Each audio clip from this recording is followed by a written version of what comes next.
All right, so we're live. This is Group Rant 43, joined by Randall and Sergio. Where the rest of the cast is, I have no idea. Who knows? Maybe they'll show up. Maybe they won't. Maybe they're out playing Warcraft or making love to their sweet, newly wedded wives, or maybe tucking their kids into bed. Maybe they just have better things to do. My baby boy is going to sleep. Costello. I basically produced a shit monster. That's what I made. I made a shit monster, and by the pound.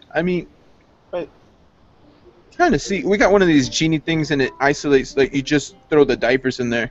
That thing easily. It's about 10 pounds every 5 days, maybe 4 days, less than that. But it's quite a bit of diapers. But anyways, for those of y'all that are listening to us live. We appreciate it. We're on YouTube right now, live.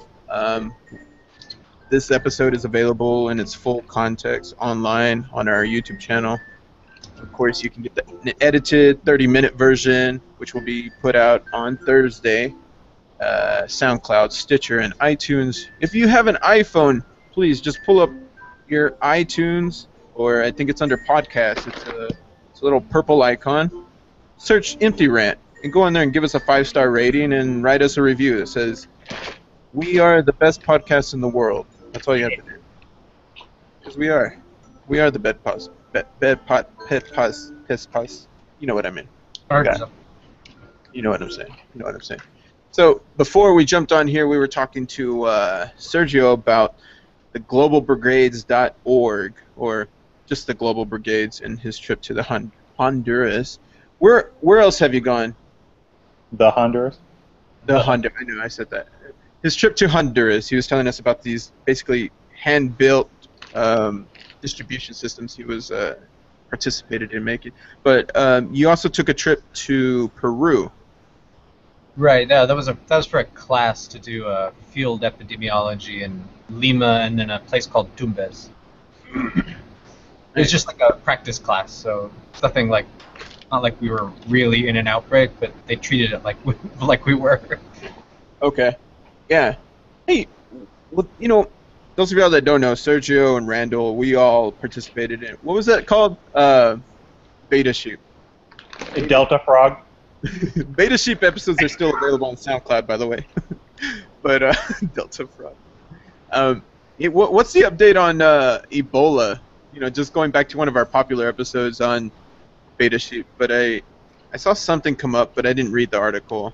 Is Ebola done? Are we done with Ebola finally?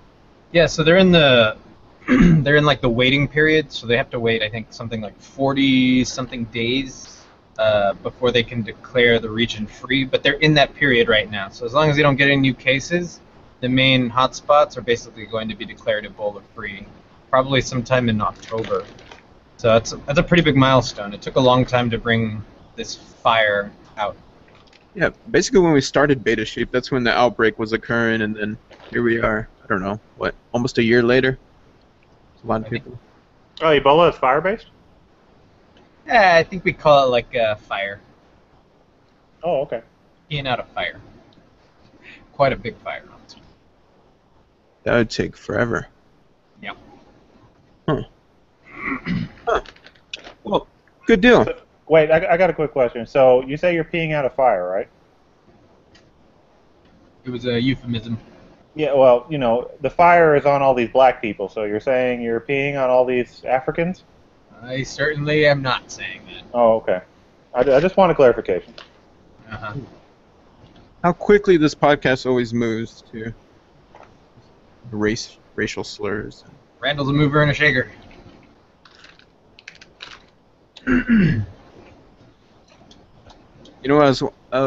I had a thing. Okay, so you've traveled to Peru, you've traveled to Honduras. What are some other places you've traveled, Sergio? You're probably one of the more traveled friends I have. Actually, I think that's it. So went to Italy. Oh, right, but that was for vacation. Oh, okay, never mind. Well, we don't need to help those people. Well, where have you gone on vacation as well? I mean, just anywhere. Texas? Question mark? Oh. Have you traveled in the United States, like, extensively? Went to Reno. Woo! Hmm. Ah.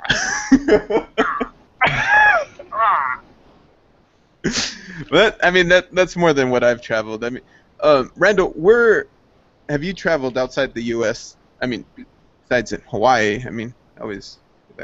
Which is not in the U.S. I know, Uh, but it's weird saying that.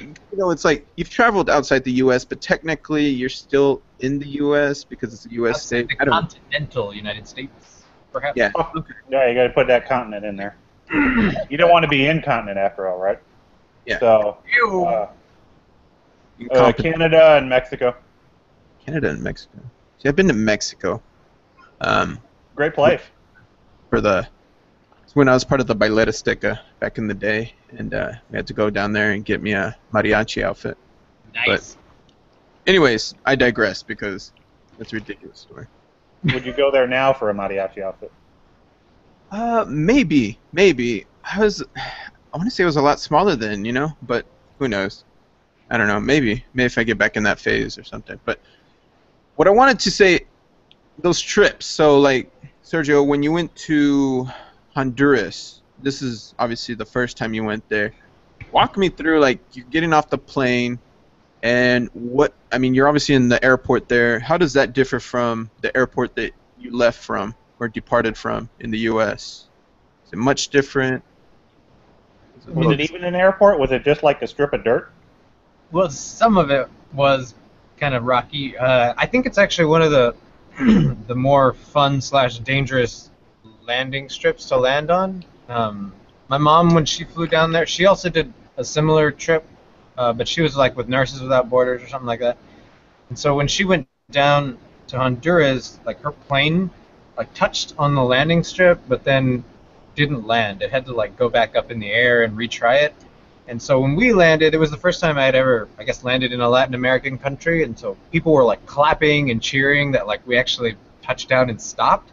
And later I asked like why they were so enthusiastic. Like it was the whole plane. They were like erupting in cheers and like congratulating the pilot. And then I found out that landing strip is like the hardest landing strip in the world to land on.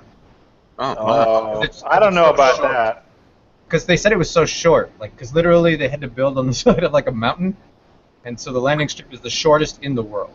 Not because of like wind or anything like that, but the shortest distance in the world. Oh, because there's that one in Nepal that's pretty ridiculous too. Yeah, I've heard like the ones in Europe and some of those countries are like really difficult to land because of wind, like crosswinds can push a plane over. But this one was because it's so short. Like if they don't break by a certain time or land by a certain area, they have to like gun it to take back off, like they did with my mom. So I didn't know that until like basically I was asking why everybody was clapping. Was this Toncotin International Airport? I actually don't remember the name. It was in Tegucigalpa? Yeah, so the natives all call it Tegu, Tegu. But look at the chat. Look at the link I put in there. See if that's number 8's the one you're referring to. I'm being read. That's it. Wow. It's on the beach. Oh wow. Okay, so Tanacatan International Airport, Honduras. That is a very short. And you know what? Looking at that, because I mean, when I look at a U.S. airport, you have these strips going everywhere, but here it's just like the one main strip. Yeah. The outer islands here are one main strip without much else, so I can sympathize, although I'm sure it's not as hazardous as this one might have been. It just seems like it's a better way to use their resources then. I mean, there's stuff all around them, so in order to... Oh boy, America. Wanted to expand. America. So you get off... I mean, I don't even see like a terminal or anything. I'm looking on here. Did you actually walk outside? And then... Yeah, there wasn't really much. We just basically got off the plane, and there was like a small terminal, and then we got into some some Range Rovers or Land Rovers, Discoveries. I don't know what they're called. And then you went to go finish your Coke deal? They're the ones put out by the Jurassic Park. They look similar to that. Yeah, kind of like that, I guess, except way more run down and beat up and pretty rusty. But They were cool. We had benches in the back that went long ways, so we felt all the bumps on the road, and we drove for like 3.5 hours in these things, and I was Dude, pretty you car get sick. car sick? Yeah, I got I- real car sick. Yeah, you seem really sensitive because you know how you are, and I can see you get. Hey, he went to Honduras, dude. You can't be crapping on him. Oh, it's amazing! It's amazing. I love this story. So, but it's a Sergio, 3-hour. did they keep you in a bubble, Sergio? No, I got sick quite often actually. I think I had travel with Sergio diarrhea. get allergies. Whenever he gets allergies, he's miserable. He's the worst person to be around. Yeah, seriously, I hate allergies. But no, there were no allergies down there. Was it too rich for Honduras? I don't know. Maybe. Not like in Rich. in Mexico, you know, they tell you don't drink water. Is that the same that's done over there in Honduras? You don't want to drink the water because of microbes and stuff like that, or Yeah, so it was the same in Lima too. Like, not that the water's not potable, but it's just that it's the flora is different, and so when Westerners drink it, we get really sick. But after like a couple, like 2 weeks of shitting your pants out, then you're fine. nice. But Oh, yes. he's acclimated. Yeah, so I mean everything's made with water, so I got very sick in Honduras several times. Like all the soups and all the vegetables and fruits, they're washed with their water. So I mean, several of us got traveler's diarrhea. Oh yeah, imagine. I mean, that comes down. You really learn like the full effects of I guess the reaches of what water does. I mean, when you don't. Yeah, Have I mean we were pretty lucky to have running water at like our hotel or whatever, and Yeah. it didn't always work, and of course it wasn't heated, so it was like freezing cold every morning that we got to use it. So like that was something that a lot of people weren't accustomed to. I mean, I didn't really mind it so much, but that was kind of tough at first. Really?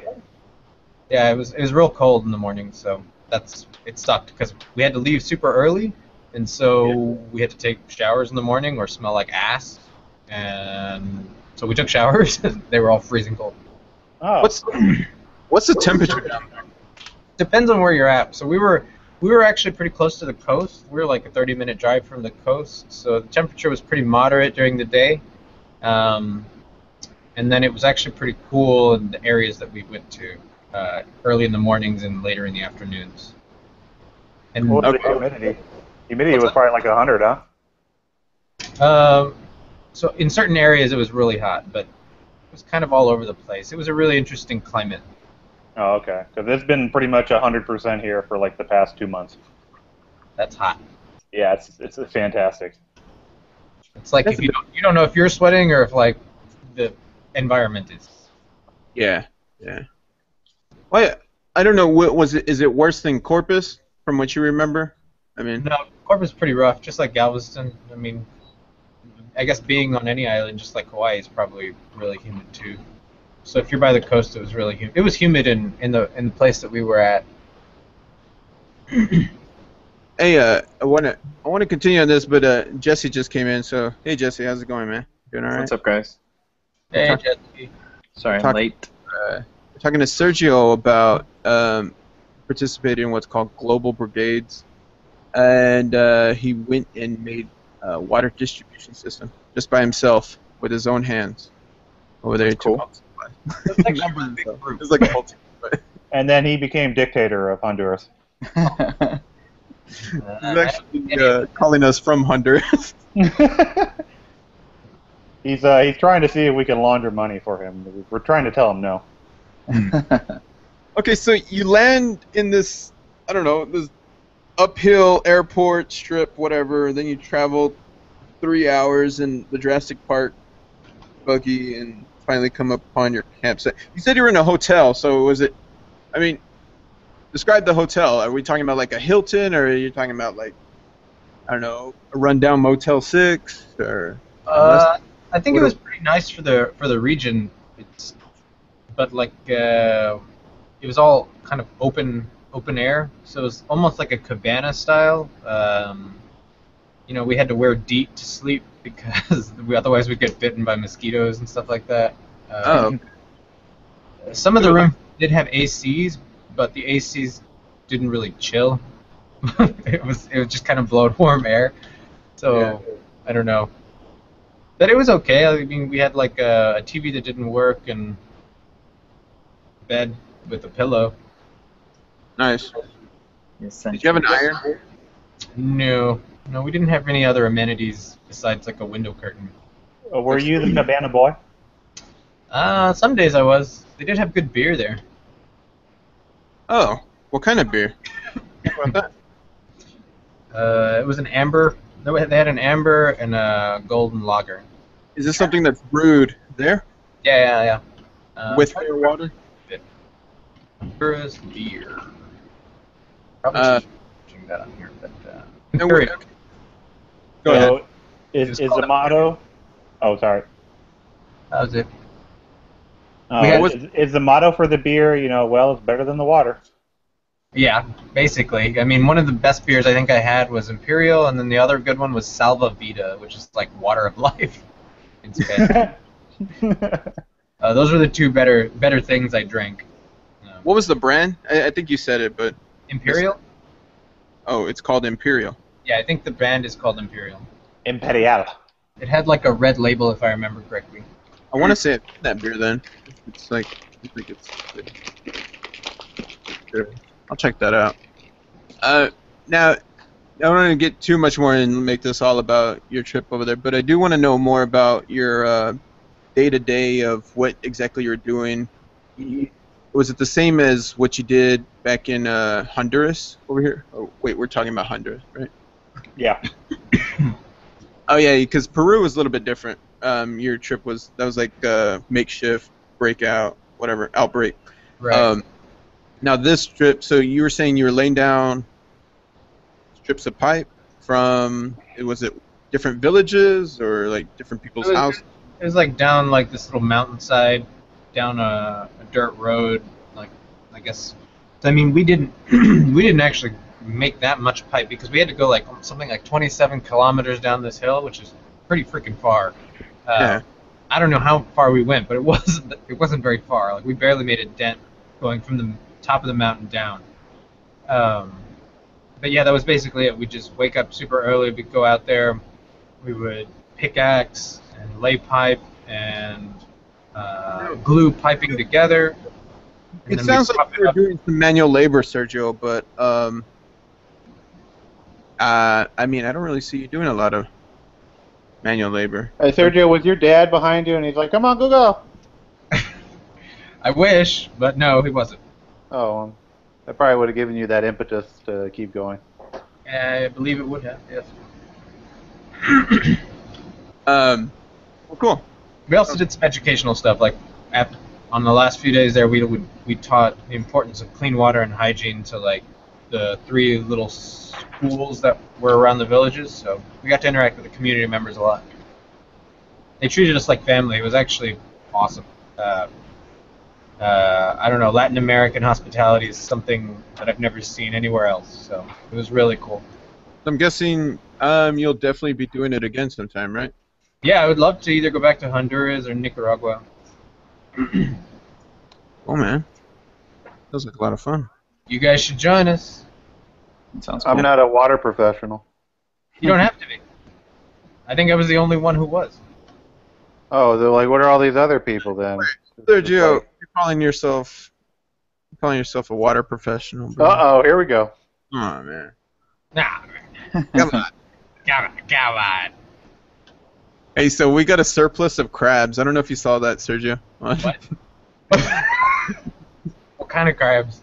Blue crab. Oh, nice. That's good.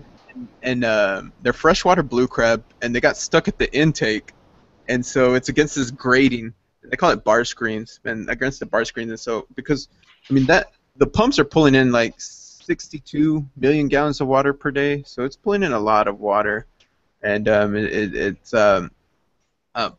basically forced them. The force is shoving them against the bar screens, and we run these rakes to clear out the bar screens. And when the rakes come up, they're pulling out like 100, 200 crabs at a time. It's just so much crab. Wow. So, Can you eat them? no, I mean, being with the city and stuff like that, we relocated them down the river. and I had to work with Texas Park and Wildlife and all that stuff. But when we get to the river, that's another story. It's like we're there at the boat ramp unloading these kiddie pools full of crabs. Because I mean, we've never done this. I've never handled crab before or anything.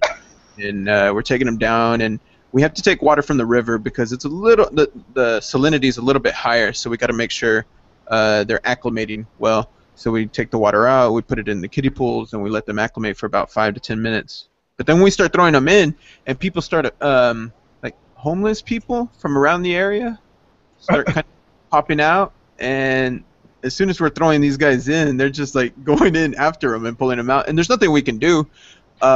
Texas Park and Wildlife can ask them for a crab permit, but it didn't really look like he was like caring about it or anything. It's just like, what are you gonna do? I was just like, I don't know. I'm just relocating these crabs.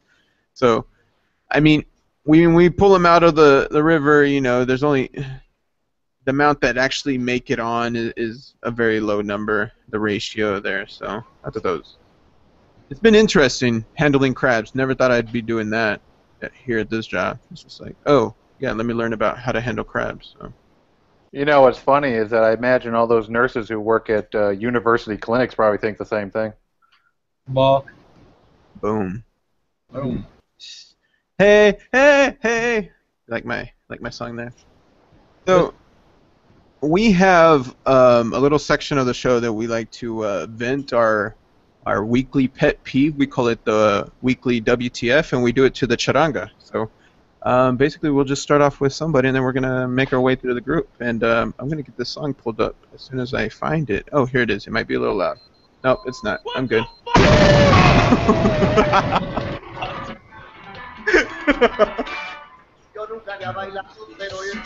Little loud. Okay, so weekly, what the fuck, whatever your pet peeves are and stuff like that. A pet peeve of mine came up this week, and it's people that didn't wipe down the it's a pretty lame one. People that don't wipe down the treadmill. I don't know. That's just mine. But I think it just sucks because it's like there's signs everywhere that say wipe down the treadmills, and you just see people jump off them and then walk off. And it's just like, come on, man. Just how hard is it? They provide you the wet nap and everything, and it's just like you just gotta wipe down the area and throw it away. But I don't know. So it's like, do you wipe the treadmill down before you use it, whether you saw somebody wipe it down prior to you or not? I do a pre-wipe and a post-wipe because that's I'm pretty sure that's why they don't, just because they know somebody's going to do it anyways. It's great. That's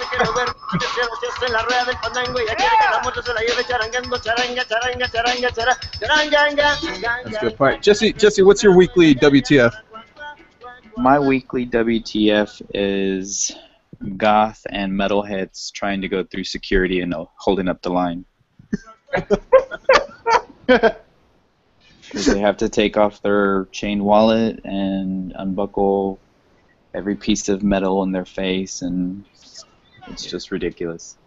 I've never had to deal with that at an airport or anything, like someone in front of me, but I can only imagine. There's a classic person that's like, oh, I didn't know I had to take off my belt. It's like, come on, fucker. Of course it's going to set it off. Whatever. Goth people. How about you, Randall? Weekly... I know you got a million of these, Randall. Just choose one. Okay? Well, Tony is my pet peeve this week because he didn't show up. Tony. Oh, by the way, Sergio, Tony got married and didn't tell anybody on the podcast. So. What? Oh, he texted me.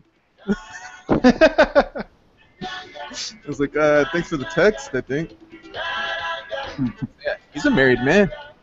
Wow. That's a breakdown. Shut up.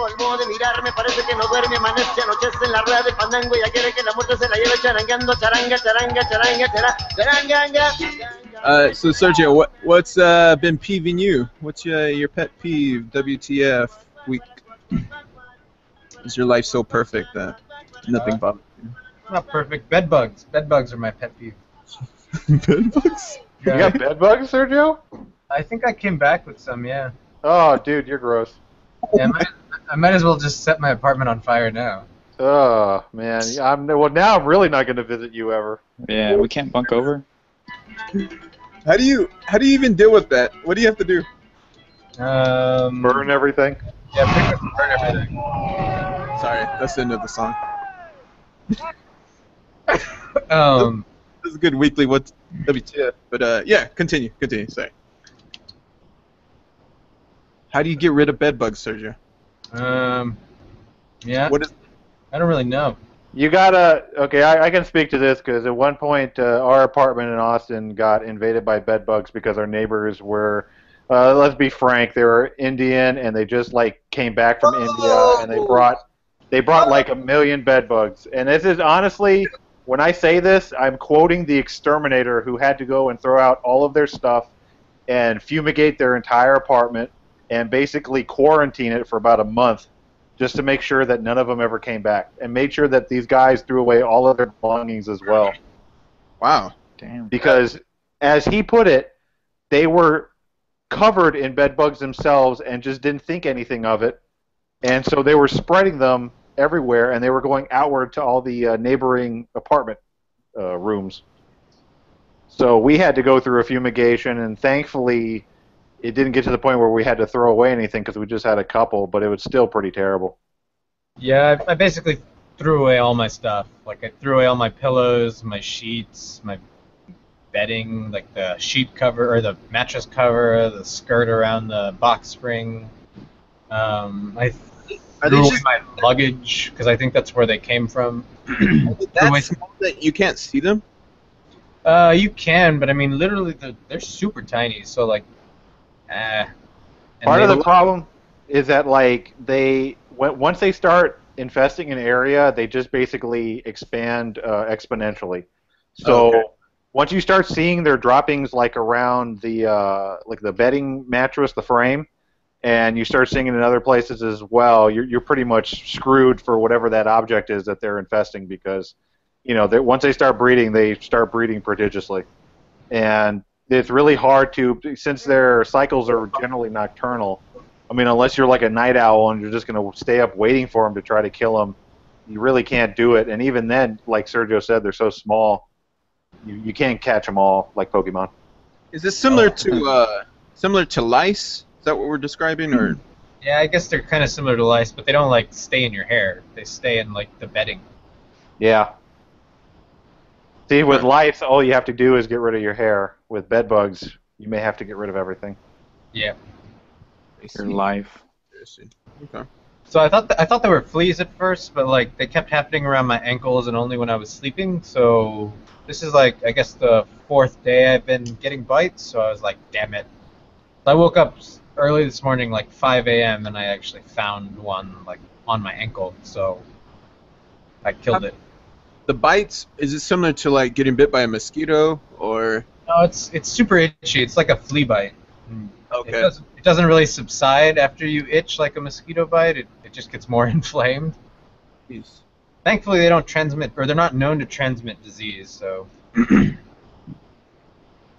Jesse, have you ever had to deal with lice or bed bugs? Maybe lice.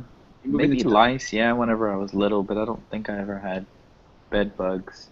My wife used to tell me a story about whenever her and her siblings got lice, and her mother's method of treating them was literally a can of Raid, like just straight up cover your eyes and face, and God. she would just spray them down in like the bathtub.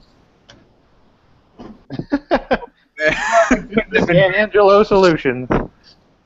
She's a college dropout, if you're wondering. Yeah, we're doing it. Okay.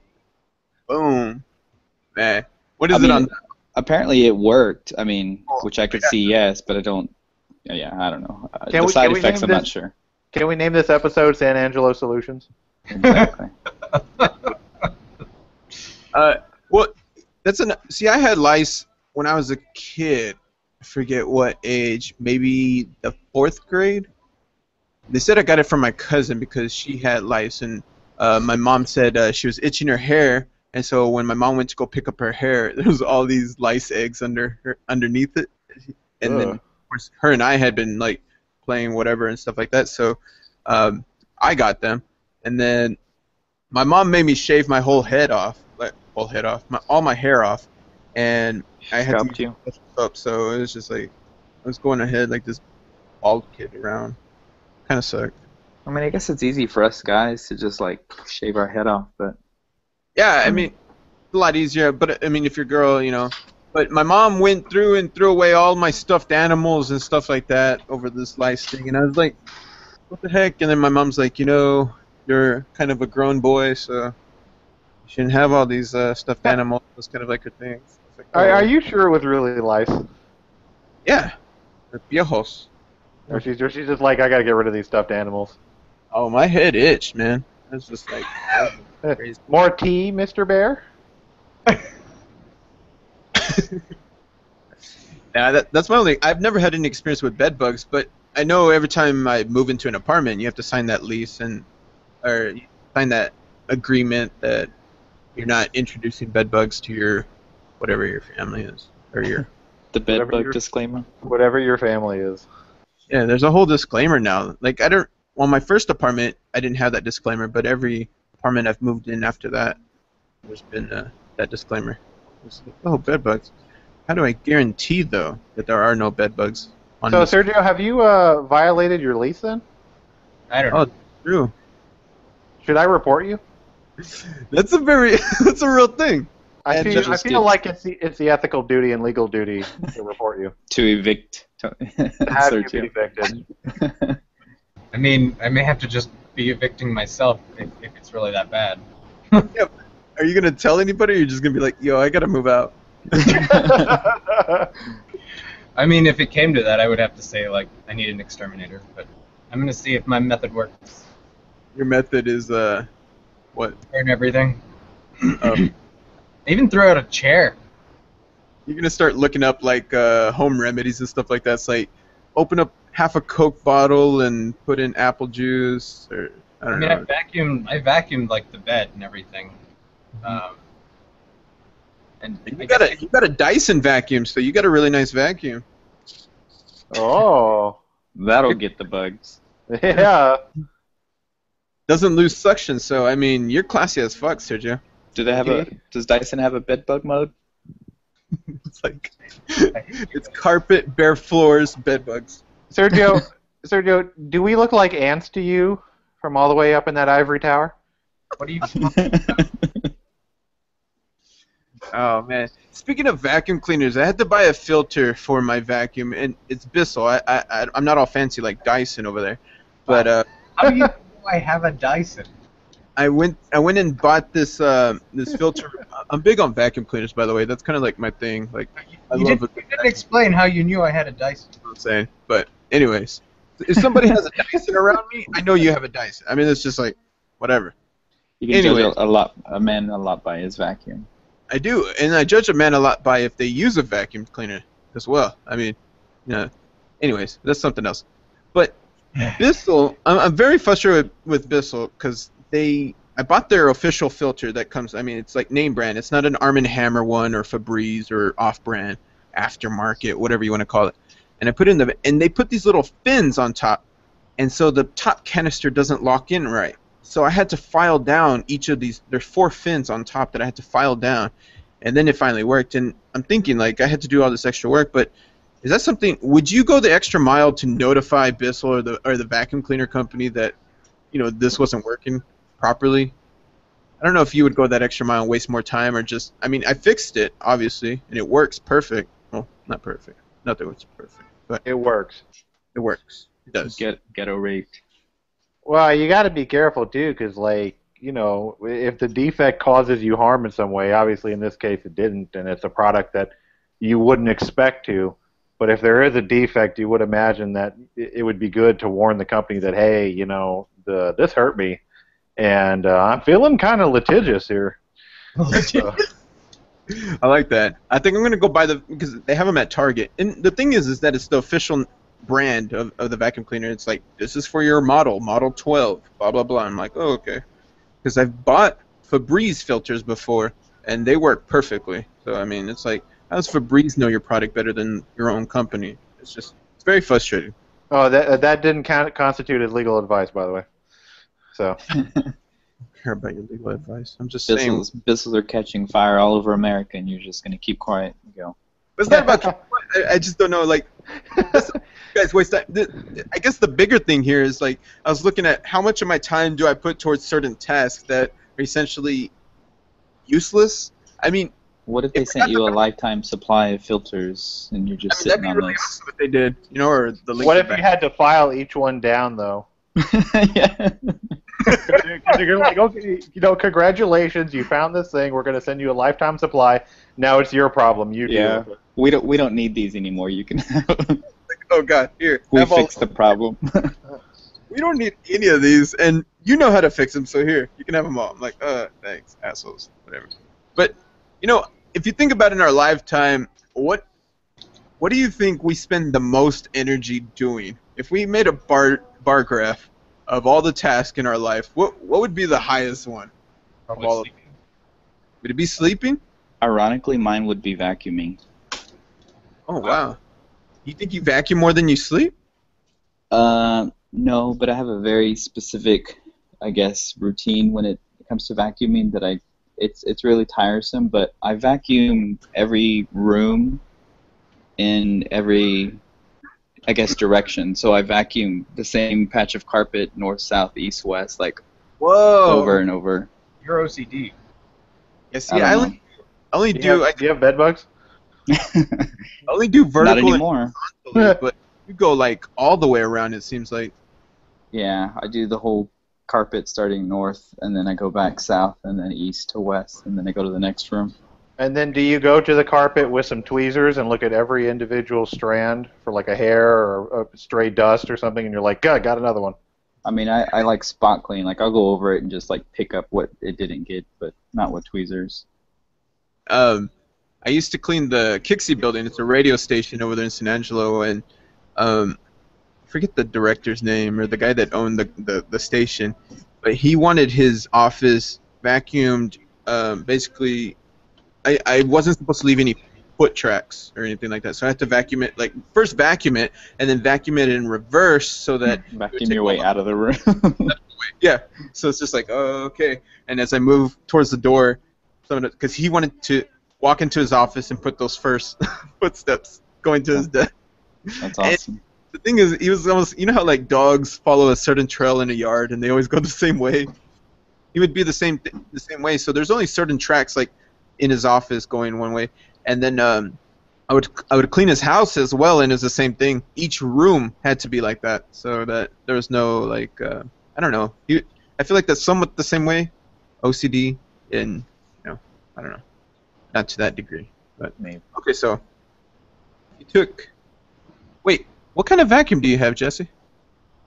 I don't know. Let me check. How do you not know? This is. It was a gift. It was a How do you know I had a dust? a moving in gift. Yeah. How do you know Sergio has a? We keep a camera in your apartment. Mine's a Dirt Devil. Yeah, I used to have a Dirt Devil. And, is it bag or is it bagless? That's very important. It's a bag or it's a canister. So. Okay. All right. And I also have to. I don't run the vacuum without cleaning out the filter. So even if you vacuum just once, I have to either immediately clean it up afterwards or right before I use it again. I'm not quite that bad.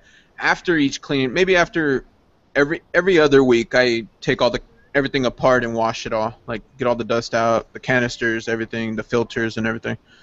And the same thing with we have an air filter upstairs, and so you got to clean all that out, wash it all. I like that it has washable filters and stuff like that. Keeps everything clean and stuff. Allergens, but I think what was it? I don't know what the conversation was there, Joe, but at some point I think you lent your vacuum out to a friend, and then your friend had a lot of like pet hair. They used the Dyson for that purpose. My roommate, yeah. Put in a lot of pet hair in and you were like, and I have a Dyson. That's what you said at school. I was like, oh, look at this motherfucker. Okay. All right, then it's well deserved. So that is a story about how I knew you had a Dyson. Because you're just... I mean, that dog smelled like cheese, though. My Dyson still smells like cheese. Is this Mufasa? Yeah. Oh, that dog. He was a good dog. So if you took sleep away, Sergio, what would you say you spent the most time in your life doing? Uh, staring at a computer screen, probably. Nice. Yeah, I mean that goes kind of like a overall task. It's not so much that we're doing a specific task or anything. It's just like because you can be watching a movie, you can be on a podcast like we are now, or you could be looking at porn, which probably spends 75% of that time on the computer screen doing. So we wouldn't want to bring down computer screen time, but that's for everybody. Yeah, we all spend so much time staring at a computer screen. I think about that because at work I stare at the two screens, graphs, and all that stuff. And when you come home, and it's like, oh, I want to watch, I don't know, Aqua Teen Hunger Force. I jump on the iPad. I'm like, I can't stop staring at screens. What's wrong with me? It's almost like you got to retrain your brain. Oh, the one that blows my mind is that like my girlfriend and I, we come home and we don't spend too much time on the computer because I spend all day looking at a screen. She spends at least half of her time looking at a screen. But then like our coworkers, they'll be like, "Oh my God, I just watched 4 or 5 hours of movies last night. I'm gonna go watch another 4 or 5 hours of movies that we stole from the internet or whatever." And we're like, "How can you watch so many movies?" I can't. I can barely do 2 hours of a movie, and it better be good. Yeah. But I then, can, I can do marathons, like, easy. well, that's surprised about me. Well, I guess both of y'all, because I feel, Randall, you read a lot, like, extensively outside of, you like comic books as well, and you probably read them as much, well, maybe not as much as Jess. No, not as religiously. No. But, there's something to that, like, if I find myself, like, I can read for prolonged periods of time, but then if I start watching movies on my iPad again, then my brain, like, switches onto this, like, wanting to watch, like, a bright screen, and it's very hard for me to move away or kind of, like, focus back on books and stuff like that, because there's times I'll start reading and then get 1 or 2 pages into it, I'm just like, I'm done with this. But it's because of the lack of concentration. It's kind of like, just like running a marathon or anything. Yeah, no, I get that too, and the books better be really interesting for me to sit down. Like that last one I told you about that I read, it was actually really interesting on something I haven't read about in a long time. So that was worthwhile, but it's honestly really rare for me to sit down and read a book in like 2 days, 3 days, whatever. Just because I'm like, bleh. I wonder if, like, in 100 years, they're going to be like saying, like, of all the, I don't know, poisonous things we were exposed to or something by looking at so many screens or something like that, like things that we weren't supposed to be, like, spending prolonged periods of time in front of tube TVs or LCD screens because of X, Y, and Z, and they're gonna be like, what was wrong with those people? Like, I don't know. I was watching those videos of when they were testing out the atomic bomb, and those people are just like running towards it, like when the first atomic bomb that they're trying out, and they told those soldiers, you're gonna jump out of the trench and run towards the bomb, and these guys are just running, and they all died because it's just like radiation. And we look back at them, we're like, oh, you idiots! But essentially, are we doing the same thing to ourselves, but at a very slower pace? That's why I'm so leery of playing new video games now. And like today, Metal Gear Solid 5 came out, and I really want to go get that. But then I'm like, man, do I really want to sit down and play this for 5 hours, 6 hours? I'm not. I don't know. To get rid of my Xbox. Yeah. Is it a one? It was, but yeah, it was just taking up. No, it was a 360. I haven't had a one, so. Oh, okay. I got a 360. It was just taking up too much time. I tried selling my 360 on Craigslist, but the most I could get was like $50. Nobody wants to give me more than that, and like, I'm like, is it? I feel like it's worth more than that because I took good care of it. But because of the one came out, it just appreciate so quickly. So. Yeah. What are you gonna do, right? What are you gonna do? I need. By the way, I got a PS3 that I'm trying to sell for parts. If anybody wants to buy it, like $20 or whatever. PS3. What kind of games did you play? The last thing I was trying to play was Dark Souls, and then the power supply unit on my PS3 burned out. Huh. Burn. So that's kind of like my excuse to get something new, but money. Hey, we were gonna talk about what's that guy's name? Wes Craven died. Sergio, do you know who Wes Craven is? Isn't he the guy who created Nightmare on Elm Street? Yeah, that's Yeah. exactly. Very good, Sergio. What I did you think have to think he did about other that? scary movies like Jason. Did he do Jason or something like that? I don't think he did. No, he's done. Or Halloween? No. Dude, that was it. No, he's just did the Nightmare on Elm Street franchise. The big Oh, franchise. and Scream, right? Yeah, he's done Scream, The Last House on the Left, Hills Have Eyes. Oh, the Eyes, dude, was so fucked up. Remember that movie? They say like that stuff is based on a real story, and I feel like that stuff could actually happen. You got these like hillbillies exposed to radiation out on the deserts of Nevada. I forget. Well, you how just said it yourself when you said all those people were running towards the atomic bomb, and there's their offspring. Yeah. What's the other? It's a Rob Zombie one though. It's not Wes Craven. House of 1,000 Corpses or something? Maybe, but I thought it was something like The Devil's Rejects. You ever watched that? Oh no. Yeah, The Not a Devil's big Rob Zombie film.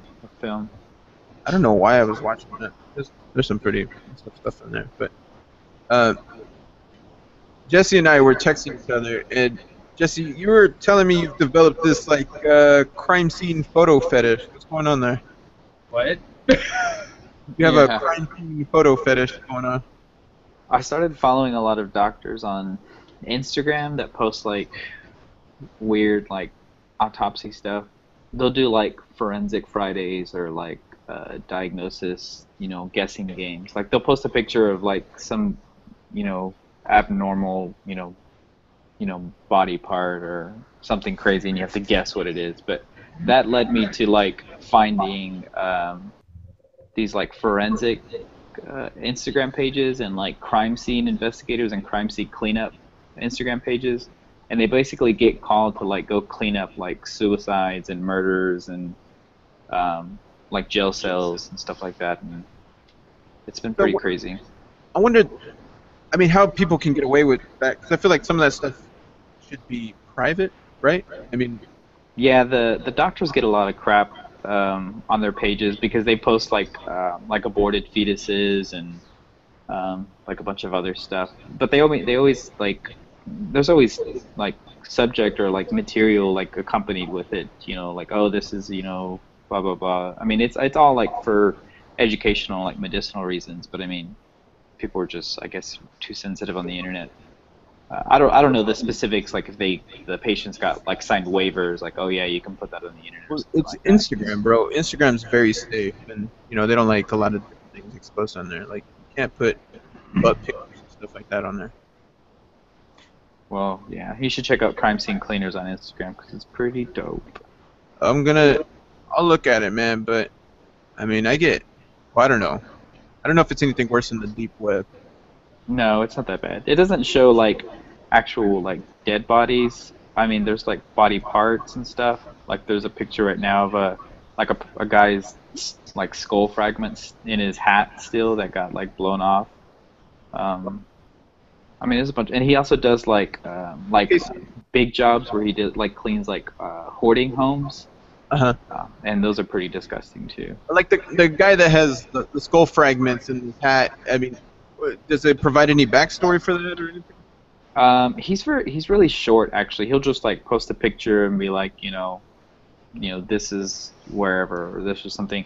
So if you interact with him, he'll tell you like, this is what happened. The skull fragments are from I guess a gentleman driving a truck, and then a crane fell on his truck, so like the whole cabin of his truck is just like smashed in, and so he was just like he was killed on contact. But there's like pieces of his skull and fragments like all over the truck, and part of it actually ended up in his hat that flew off, which was kind of weird. That's intense. Yeah, Yeah, it's pretty intense. And there's other like drunk, like I don't know what they're called, like the wherever they take you, like whenever you're drunk, like in those little, I guess, sobriety tanks or whatever at the jail cells. Drunk There's tank? always, yeah, the drunk tank. The's always a girl on her period sitting on the bench, and he's the one that comes and cleans it up, pretty much. Okay, so that's not really a crime scene, but it's just like Well, Is like I it- said, he does a little bit of everything, like on the side. Like Mostly. if some dude like comes into your place of employment and like shits on your floor, you can call this guy because he can go clean it up. Pretty much, he knows how. that reminds me of that scene off The Office where Hacker takes a shit in Michael's office. Did a pipe break? Oh man, hey, to be that guy, I wonder if that guy's been on dirty jobs. Must have been something like that. Sergio, have you ever ventured out on the deep web? Nope. Dark Yeah. web. You know what the Bad stories about it. what kind of stories? Tell me more.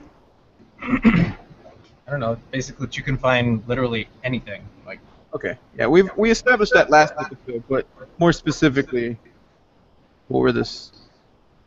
Are there any specifics? yeah, I think I was watching a YouTube video. So it had something to do with a video game, or I guess it was a video game. Oh, was that the thing on Kotaku? Yeah, that one. Yeah, and it's like it's a horror game, and the further into the game you get, the less you're able to see, and everything starts kind of going crazy. Yeah. Yeah, I read about that. Weird stuff like that. And I mean, of course, like all the illegal stuff, like I mean, all the porn that's probably illegal, and all the drug buying that's probably illegal. Probably. I don't know. There's a YouTube video of that, and I don't know. Maybe that's what you guys are describing, but he has a monitor sitting on a green screen, reflecting the monitor on there, so that I guess you can see what he's looking at, but you also see his facial expression. So the monitor's being down in the back, but I guess it's similar to what y'all are saying. As it goes deeper and deeper into this like video game, it progresses like weirder and weirder. I mean, I've seen like some of the other weird stories where they stumble across a site on the deep web and like somebody replies to them, like they're Yeah. able to just like hack into their computer and put like a chat prompt up, and they like know all their personal information, just stuff like that. Yeah, those are the ones that there's a handful of those that I've heard of, and you're just like you said, they venture into this room and chat prompt goes up, but everything's locked on their computer. They can't even turning off the computer has been disabled, and the only way they can do it is like by cutting the electricity out altogether. But then later on, they'll either like see a weird van waiting for them outside, or they'll come home and their house has been burglarized. Yep. Or weird Yeah, stuff those like are the stories I've heard too. Now there was this other story I heard. This guy, he decided, I mean, just like everybody that gets curious, decides to download the Tor browser and goes onto these onion sites and go into the dark wiki or whatever and ventures out there.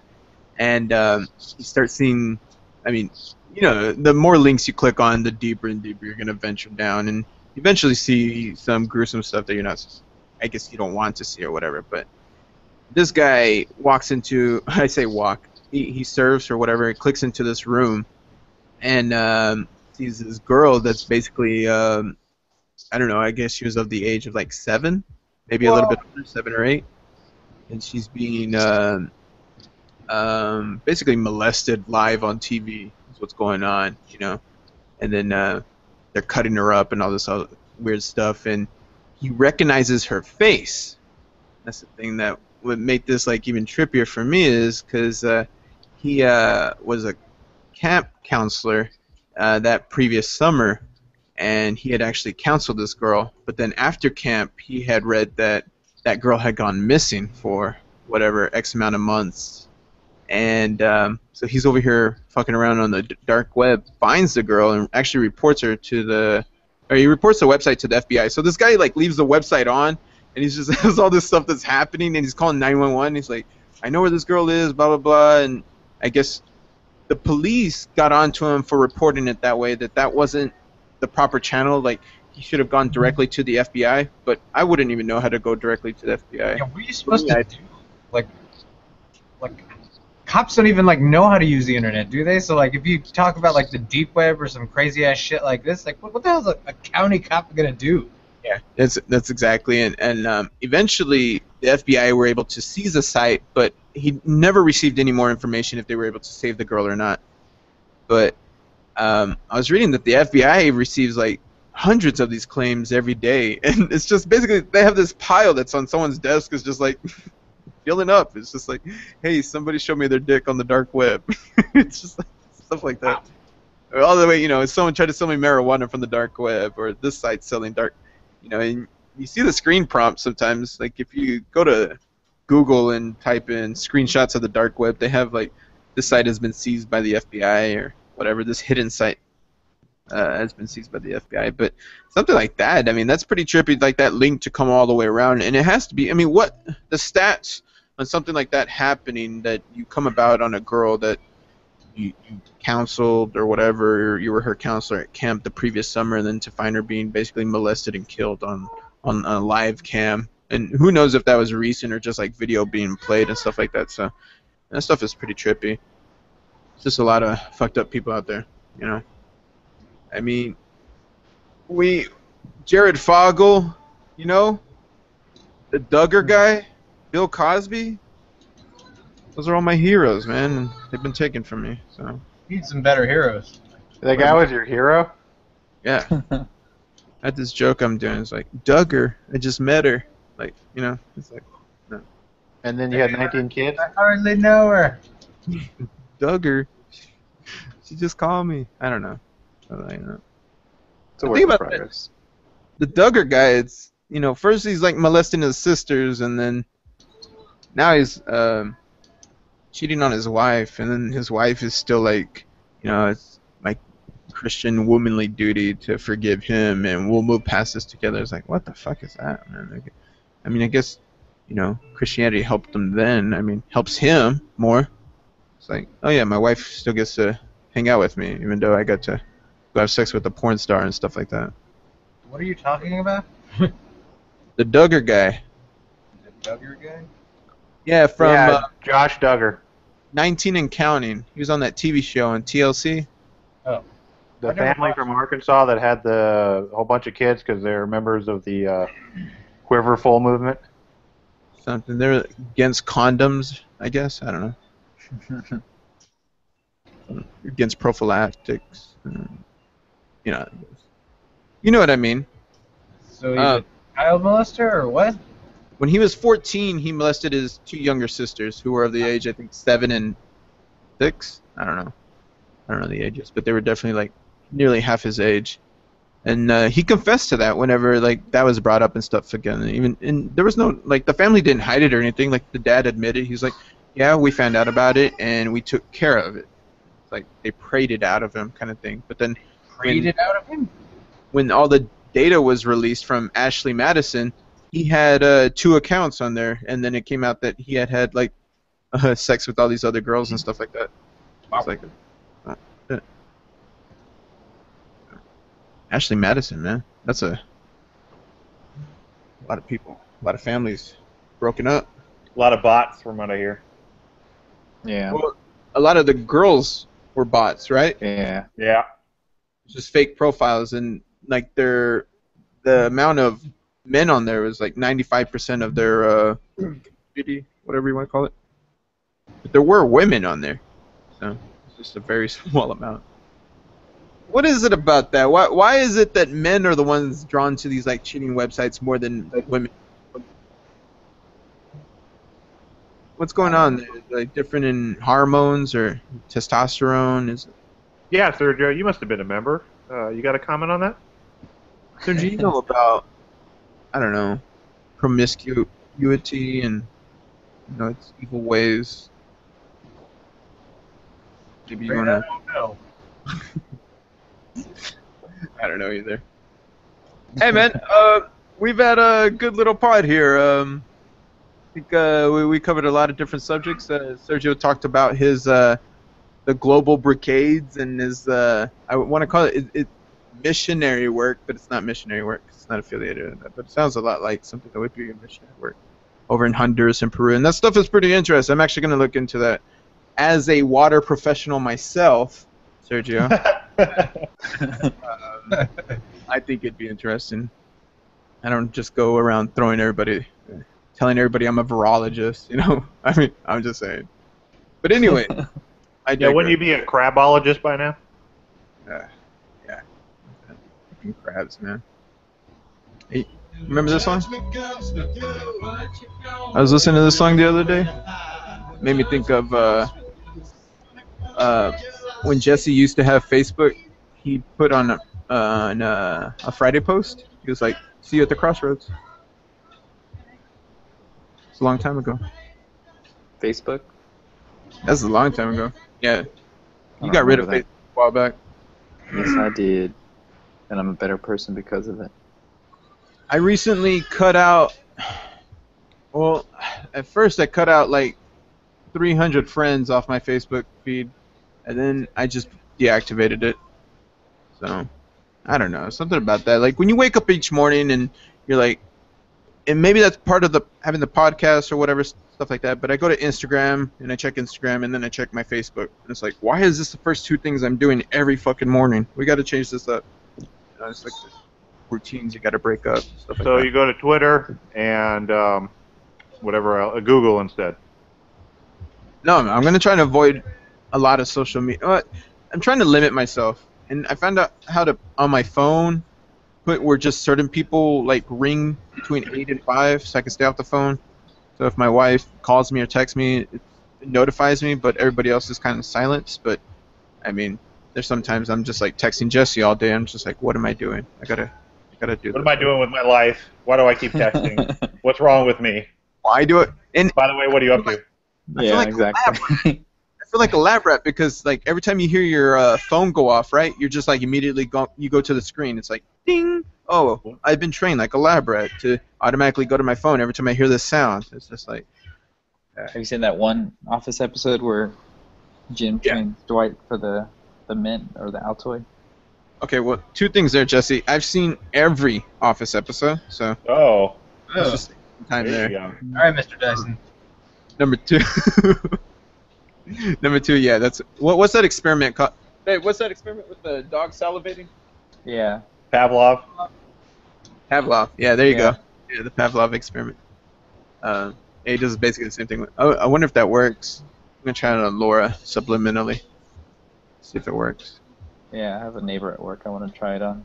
You're gonna try and make your wife salivate? No, you can do it with other things. Like you just like there's a task and then there's the sound or whatever that controls the behavior. So Like on The Office, Jim pretends to have computer problems and it causes a ding every time. And every time he does that, he offers Dwight a mint. And then he does it for like a week's period of time. And then he creates the sound on his computer again. And Dwight holds out his hand awaiting a mint. And Jim doesn't give him one. And he's like, what are you doing? What do you want? Just because he's trained him like over a couple of weeks period of time to respond to that sound to receiving a treat, pretty much like a dog. Yeah, and then he's just like, Pretty awesome. He's like, I don't know, and he's like, my mouth feels so dry all of a sudden.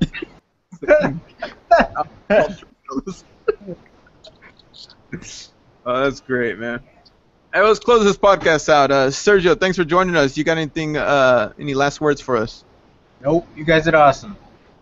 Oh, well, thank you. I mean, I'm glad we met your approval. You should join us more whenever you're free. 10-4, Papa Bear. Okay. Anyways, hey Randall, thanks for actually contributing to the podcast this time around. Not Yeah, being you're welcome. a complete ass. I appreciate that. Yeah, jog off, buddy. Jog. Not being so negative. I appreciate that, man. I'm trying real hard after what you told me. I'm trying to be positive. Sergio, I told him in one instant message like 2 days ago, I was like, hey man, I really can't take your negativity right now. I got a lot of shit I'm having to deal with at work. And this guy just like gets off of all my chats and stuff like that, and basically just that's his go-to now. Don't be negative, Miguel. He's gonna break I'm that. not going to be negative around Miguel. He said that I'm too negative. I'm going to stop it. Okay? You know, I even told Tony, I'm like, Tony, I can't deal with you because when I talk to you, I want to be negative because you're Tony. So Huh. We got to work through this, Randall. Okay. we're gonna get there, buddy. We're gonna get there. Positivity. I'll see you at the crossroads, bro. Okay. Okay. Nice. Hey, Jesse, you got any last words? You cut you off. Rest in peace, Wes Craven. Nice, nice. Also, shout out to Rodrigo from the Listening Party podcast. He retweeted us and he's watching us live. So thanks for that. And Shout out to Jeremy. shout out to Jeremy. Shout out to Cocaine. All the way. Wow.